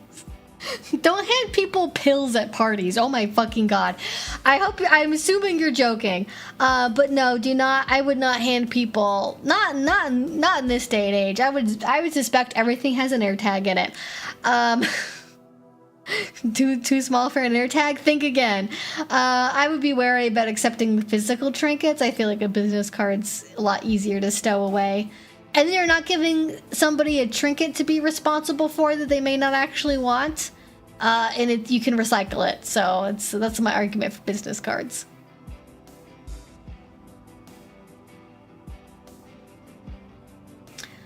Yeah, but I've heard some events having color-coded wristbands or something. That definitely happens too. That's not really flagging usually, and that's separate from flagging. Like, I don't think generally people take like event wristbands are so specific looking that people generally don't take those as being like flagging. And usually the colors and things are pretty out there. And normally it's only like a couple. Normally it's like, you have a ticket for this event, you have a ticket for that event, you don't have one for this event, you have the meal plan, you don't, you have photographer permission, you don't, blah, blah, blah. So, anyways, that's not the same thing as flagging, but is helpful for the event staff. But it's also been around for forever. I don't know when the hanky code got solidified, but it's I think the start of it was probably in the 70s, and it's been pretty solid, I'd say at least since the 90s, if not sooner. Yeah, depending on the event or location, that'd be a good way to get kicked out of the event shutdown for distributing controlled substances. Like, yeah, literally, even if it was just like, oh, here's like a ginger lozenge. It'd be like, man, the optics of that are bad, and also you don't take random things that you got from a stranger. That's like a Nigerian email scam test. Like, are you vulnerable enough to take a random thing given to you by a stranger? But yeah, I'm sure you're joking, but just to answer it seriously, in case somebody thinks, oh, that is a good idea. It's not. Don't do it. All right, we have about half an hour left. I am going over the question box. If you would like to have your question answered and I've not answered it yet, now is a great time to re-ask it and utilize our beautiful, wonderful question box. I'm also going to check too really quickly and make sure I haven't missed any super chats today. Thank you all so much for all your generous super chats. Oh, they are very welcome. Thank you so much. And I will go ahead and get into some questions. Okay. Our first question here, what is the best affordable place to get a good quality single-tailed whip? I'm working on a fairly tight budget, but I don't want to buy a piece of junk. Yes. Oh my goodness. They're on FetLife. What is their name? They make little pocket whips. Oh, I wish I remember. Oh, 1 second. 1 second. Okay. So, I don't have the information in front of me, but I am linking to somebody's website who they are another fantastic queer person. They are in the kink community, have been for a very long time. I believe this website links to their FetLife page, as well as gives a very, very like thorough overview of like their toy collection and where they have gotten things from. That's very nice. And I don't think it was Axel, but anyways, they have pictures of all their whips. They're very friendly. They definitely answer FetLife messages, and they teach about whips. So if you have questions about like where to get stuff, one, I recommend their classes, and two, you can like browse through their stuff and ask them where they got things from. You can get relatively nice, cheaper paracord whips if you're okay using paracord. And they have a handful in their collection. That's like a good one to get started with. And there are people who make like cheaper, like $100, $120 like little pocket whips. But for a reason, I cannot remember where I got mine from that I gave as a gift to somebody. So I don't think it was Axel, but it might have been. Anyways, I'm going to link that in the chat. So if you would like that as a resource, they're pretty awesome. And they also, like, if you're in the Bay Area, or you can get to the Bay Area at some point, they are a good resource publicly for whips. So I've linked that in the chat. Callmez.com is the website, and they have a whole toy database. And they at least used to have, like, handouts. Oh, they still do. They have handouts for the various classes on here as well that you can browse through too. But I recommend paying for and taking their classes because they are very good. So, yes, definitely lots of very good high quality whip makers. And you can also find secondhand whips on FetLife as well. That'll usually be a bit cheaper. All right, getting back to some more questions here. Happy birthday. Mine's July 4th. Happy birthday to you as well, Lisa. Thank you. Yeah, that's like lots of July birthdays. Princess Capybara check-in. Heck yeah. There you go. It's Princess Capybara. She's doing great. As always, I have confirmed that she is in fact a capybara. I had to double check because I had an existential crisis that she might actually be a guinea pig. But they're closely related, so it's not really even that big of a difference. A capybara is essentially a giant guinea pig. So she is probably the queen of the guinea pigs, come to think of it. But yeah, no, she's awesome. Anyways, LOL, oh my god, she's so random. Look at her having a capybara on her head. I'm gonna answer questions with a capybara on my head, and you can't stop me. There you go. This is the kind of thing you should come to expect on any quality live stream. How did you start in BDSM? I love telling the story. So I got into BDSM. Okay, so it depends on how you count it.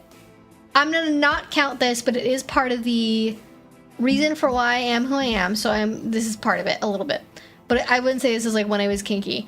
But I thought when I was in high school that like kink and BDSM stuff was like this cool fantasy idea that you could have as like a fantasy and that was fun, but like people didn't do it in real life.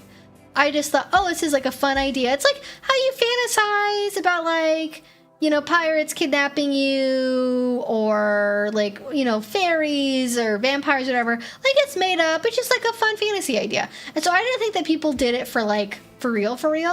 But I like definitely did kink adjacent stuff when I was in high school, like not knowing what I was doing. Like one of my boyfriends at the time and I like exchanged dog collars and we would wear the dog collars at school. Like that kind of shit. Yeah, I was that kind of kid when I was in high school. That was only like one relationship, but it lasted for like not even a year. So that was not necessarily a massive time of my life, but it was part of it. And then when I got older and I was still in high school, so probably like late junior year, maybe like senior year, I definitely had flirtatious conversations with people. Looking back on it, like absolutely could have gone in a very like primal direction and were like steering that way, but did not end up fully going that way because we were like literally 17 and like didn't have a car, and so we could not chase each other around in the woods, but we probably would have had we had the ability to. So you know, look at that, think about that. And then I got into college, and I wasn't really even originally trying to like get into kink specifically. I was just trying to asexual my way through relationships and be like, okay, so like what's this thing that like people are super into, and like I don't really fully get it. Like I didn't really know that like women could masturbate. I didn't know that women could have orgasms. Like I was not properly educated about human sexuality, and I had to like figure out a lot of stuff. So I did a lot of research on the internet. I like I watched a lot of like Lacey Green videos, and I kind of explored things through that. And I got into kink through finding like sex positivity.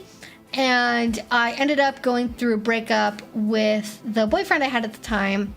And that boyfriend had been vanilla, but I had like kind of been discovering kink from that point, because eventually the videos had like steered me in the direction of like learning about pet play and like, oh, like that sounds like something that I would totally do. And then I took the BDSM test, and then my top result was primal, and I was like, what the fuck is that? And I read about that.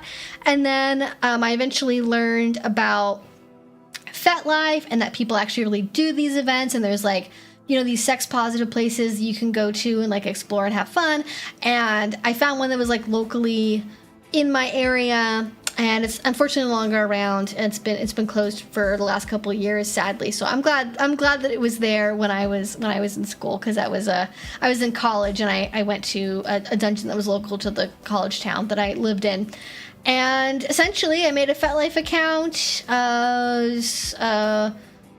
found some people who went to my same college as me, started going to parties, never really looked back. Like, I just kind of, like, full hog went into it, and I got really into pet play. I had some, like, early partners who were really helpful for me exploring different kinks, and then eventually I got into like my first DS relationship, like, I don't know, like within like the first 6 months I was in the scene. I have a long video where I like talked about all of this in a lot more detail than what I'm currently giving, but that's like essentially the short version of the story. It's like accidental kink experiences early in life, discovered it was a thing that you could actually really do, and then got into it following a breakup with my last vanilla partner, and just kind of like full hog went into it, and then, you know, just now here we are. So, wow, oh my god.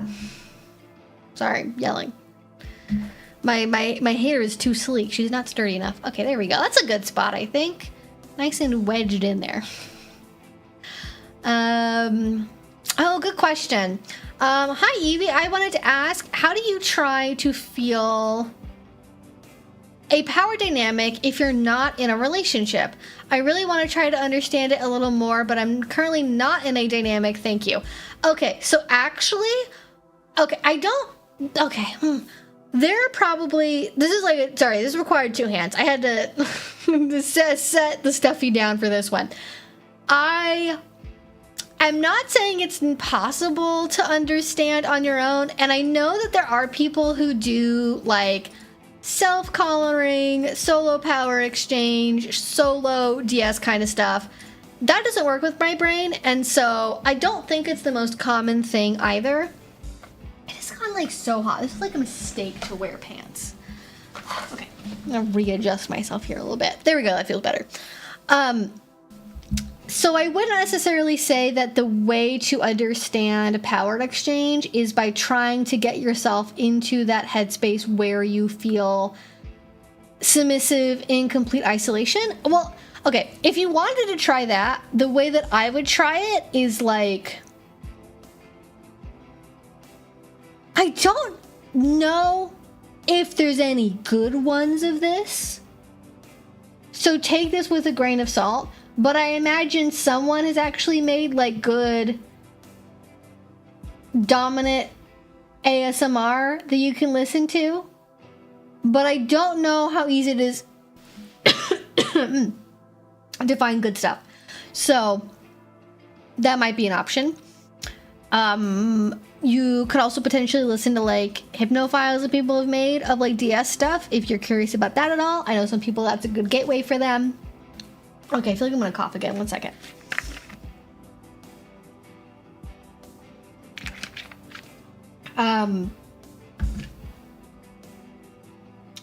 That's one option.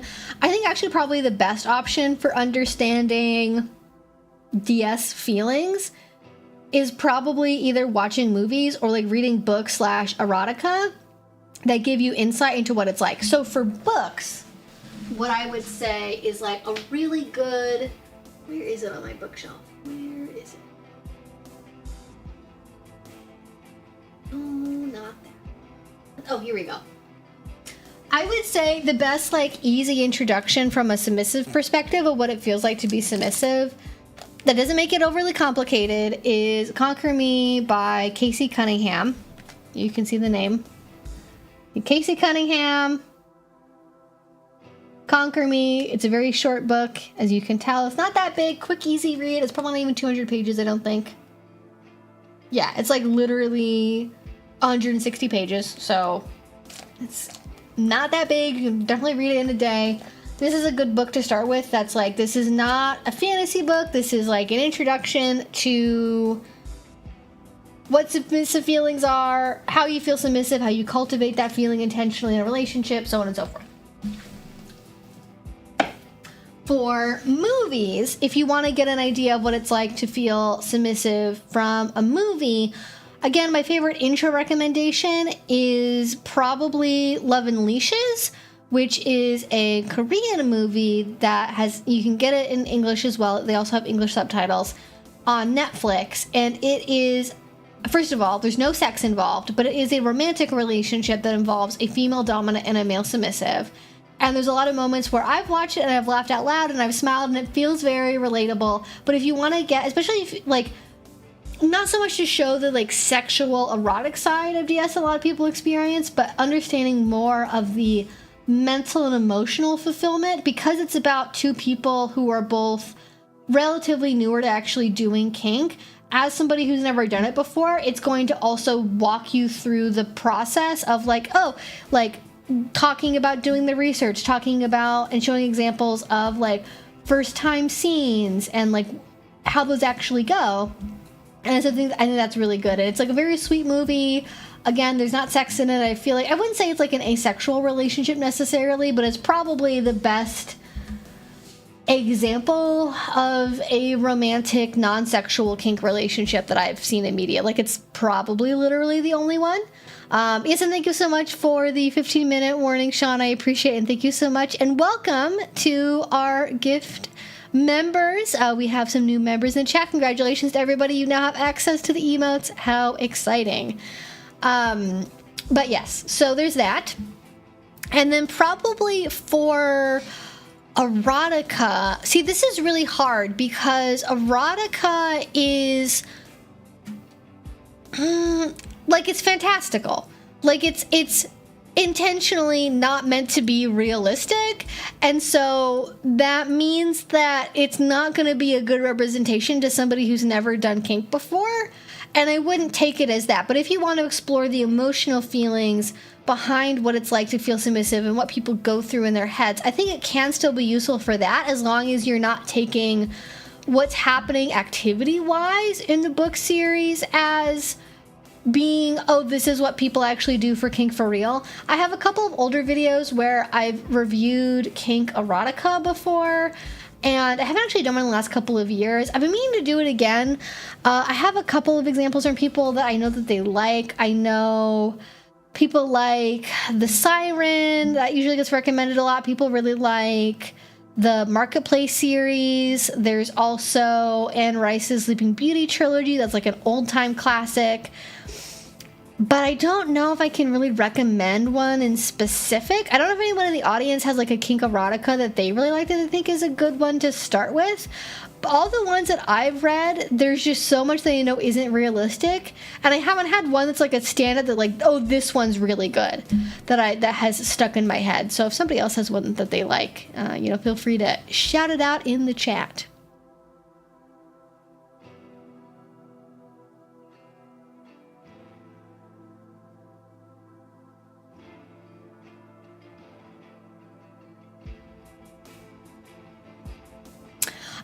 You can't, YouTube will if you're not a mod, if you post a link, YouTube will automatically remove it.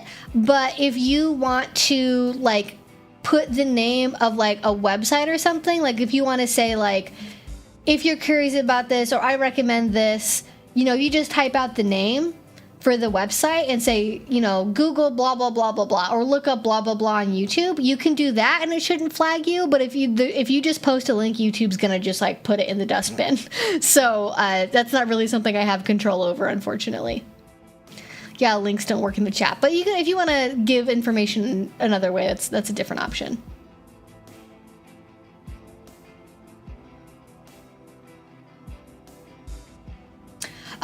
When you are a beginner, where can you start? And if you are hard to come out of the closet being a beginner, or what can I do if you're into bondage?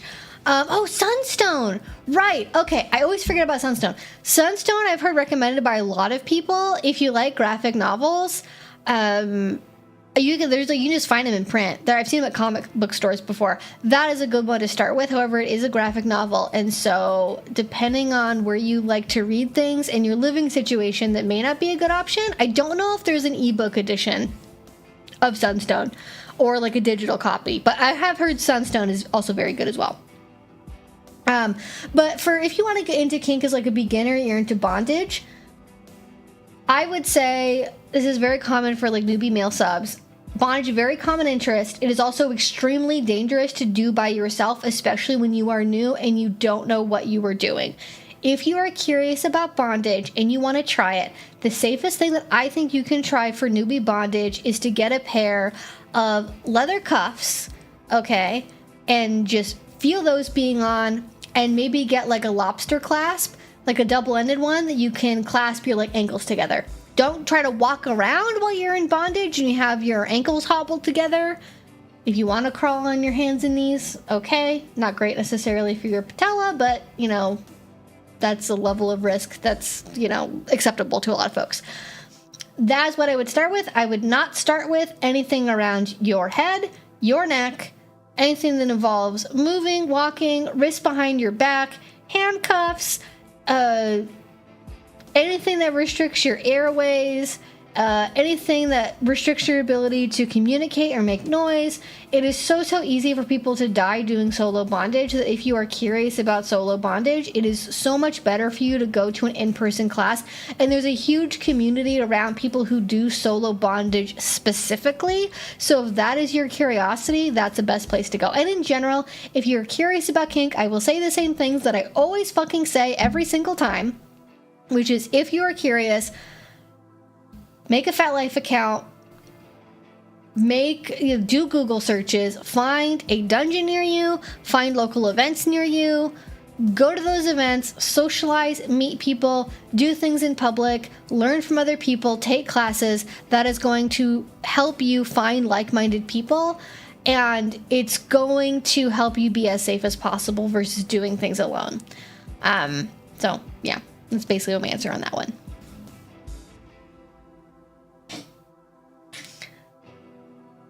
Hi, puppy. I know, we're almost done. He's like, I want to go outside. I know, we have the I want to do something face on. I know.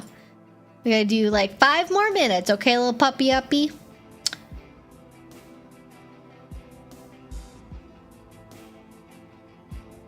Yeah, they're not very realistic. If your part of your submission is bimboification or mind control, I think limericks and jukeboxes stuff can be surprisingly good. Both are very not realistic, though. I feel like that's sometimes good, though. I feel like sometimes having it be over the top, it helps it maintain the fact that it's a fantasy. You know what I mean? All right. Let's see. I have time probably for literally a couple more questions, like 1 or 2. So if you have any last minute questions you want to add, a super chat would be a great way to make sure that I get to it. But let me see here. What can I get to in the next couple of minutes? Hi Evie, went to my first play party and it went awesomely. Met someone and we both want a DS dynamic. Oh, that's so exciting. We'll be watching your vid on new DOMs and experienced subs. Any general advice on a first time dynamic? Okay, 1 second. The puppy is getting antsy. I must rescue the puppy. I can see. You look like you're gonna try to jump off. Hi, come here. You look like you're getting ready to cause some trouble. So you're gonna stay right over here. Hello, my darling. Hello. You are so good. You are such a good little puppy. Come here. Hi. You're so soft. You're so fuzzy. All right. Bandit, do you have any advice that you want to give for a first-time DS couple? Do you have any advice that you want to give? No? Okay, that's fine. I didn't expect that you had any advice. She's wagging her tail. Hi, sweet girl. A little cuddle bug. Okay, so my general advice for people that are getting started with DS for the first time together, and I'm assuming because you want to watch this specific video with experienced subs that the submissive in this is going to be experienced and the dominant is not going to be. My advice in general isn't, outside of what I would say in that video, isn't going to be like super different depending on relative experience level. I feel like it's always really fun to start, like, first of all, I want to recognize this as like being a very fun and exciting time. Like, it's super exciting to be at the start of a DS relationship because there's so many possibilities.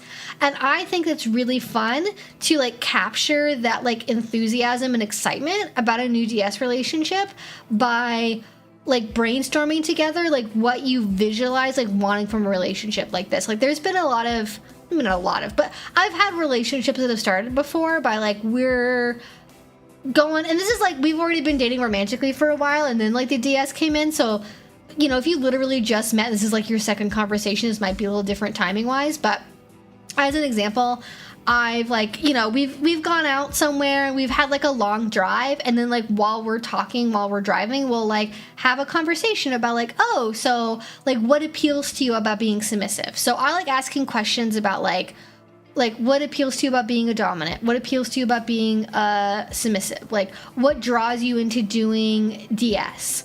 Do you like talk, if you do have previous experience, talking about what you like from that and what you didn't and what you would want to change going forward?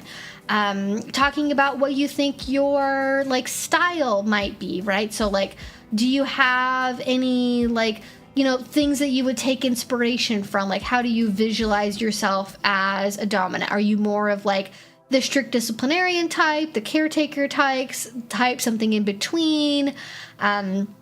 You know, as are you gonna be like more bratty? Are you more of like a goody two shoes?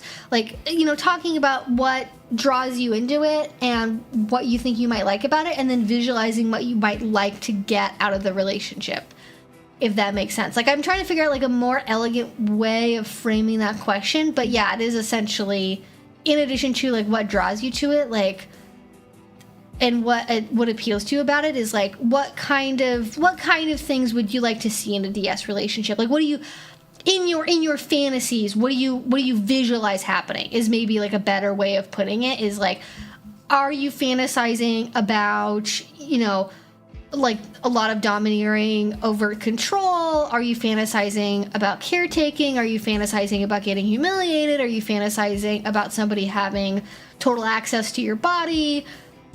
Some other combination thereof, or obviously the flip side of all of those coming from the top or the dominant side. And I think that can be fun to like ping pong back and forth on. It also give you indication if you're really compatible for DS, outside of just like, I want DS, you want DS, I'm a dom, you're a sub, let's go. Like that's that'll work for pickup play sometimes, but like for a full relationship, you definitely need more information than that. So that's one thing I would consider, is like having those kind of like idealizing fantasy. What do you actually want from this? What appeals to you about it? Like feelings, emotions, fantasies. Like, I think those kinds of things are all so important to talk about and so rewarding to talk about. So that's one thing. And I think, two, as you're getting into DS, one, use those conversations that you had as inspiration for where you go next. But I always recommend, and I don't know if this video is old enough to where I don't know if I would have said this or not, so I'm saying it now, is it's always best to like go low and slow. If you do want to have a DS relationship that has regular protocol and rules to it that you follow, especially on a 24/7 basis, going literally one thing at a time and then like building up like week over week, month over month is, I think, the best way to go. So that way you're both not overwhelmed and you're not like trying to figure out like, okay, so we just started doing DS, we had a set of like 10 rules, they completely fell apart, nothing worked right. What happened? What was it specifically that caused issues? If you start by like front loading everything, you're gonna have a bad time. So if you do things more methodically and like, okay, week 1, we're gonna try using titles. Week 2, we're gonna try eye contact restriction. Week 3, we're gonna try me instructing you on how to clean my house. Week 4, we're gonna try you having furniture restrictions and having to crawl on hands and knees. Week 5, we're gonna try you as, you know, cooking and serving me a dinner, so on and so forth, right? They could be like literally weeks and weeks and weeks of just like trying different flavors of things, trying different rules, and then at the end of that week, you have a debrief. You talk about what you did, what worked, what didn't, and if you want to keep doing that going forward. And so that means you're giving yourself the best chance of really developing a relationship that both of you are going to enjoy being in. And also so you don't get too invested if like, hey, we're on like week 4, nothing's really worked, like you like things that I don't like we're not really meshing, let's really evaluate what we're doing here. It gives you that warning sign of like either incompatibility or that you're not, both of you aren't getting your needs met, or either of you aren't getting your needs met. Yeah. What do you think about that, little dog? You think that's a good answer? I think that's a pretty good answer. Yeah. Hi. Anyways, exciting. New DS relationships are so much fun. It's such a wonderful, novel time, and definitely take lots. One thing I will say too, take lots of notes. If you're a voice note person, if you're a physical note person, if you like collages, if you're visual, like do something to document this experience and remember it. I'm a big notes person. I love notes. I love writing. That's like my thing. So I keep lots of notes on like new relationship things I learned about people, what's working, what's not working, how I'm feeling about stuff. I have a lot of like text conversations, voice notes, just to keep track of like, hey, how are things going? How is this working for you? I'm feeling this way about this thing. How do you feel about this thing? And it seems to work pretty well. So I would keep doing something like that to keep track on both sides of how things are going. So that way when you have those times for reflection, you're not both going like, I think it's working. Like you have something concrete. And so you can look back on it as kind of like in a year or two as like a memory thing of like, oh my gosh, remember the first time you tried this? And now it's like a big part of our relationship and we were so excited about it and it was so fun. Yeah, anyways, that's probably my advice on that. Introducing a new protocol every week is such a great idea. Taking it slow like that would be able to slowly introduce the new power exchange. Yes, exactly. Like, go low, go slow. Don't treat it, you're not air frying something. You're not making pizza rolls in the air fryer. You're making a pho, right? You're making a beautiful, rich pho, and that means it's a low and slow, lots of time, more time makes it better. And if it's the right relationship, it's not going to be damaged by not doing things quickly enough. If it's the right relationship for you, it is going to be able to withstand doing things on a slower time frame to a point, right? Like, if what you really want is DS, especially if this is like a monogamous relationship, if what you want is DS and you want to have like a collared relationship, you want to have a listed protocol, you want to have, titles used with each other regularly, you want to do all this and that and the other, and the other person's timeline is like, maybe in 2 years we'll talk about wearing a collar during sex, that's probably not the right relationship for you. Like there is a point where it's too slow, but once a week is not too slow. Even like if you're busy people and you don't see each other that often, even like every other week or every month would probably be fine. If it's like every month, maybe pick like 2 things to do for the month, okay? Because you have a lot of time to try stuff. But that's my advice on that. This little girl has ants in her pants and needs to go. So I'm going to wrap things up. Thank you so much for joining me on this wonderful Friday evening. Stay safe, everyone. Have fun. Drink your water. Wear your sunscreen. And I will see you all again very soon.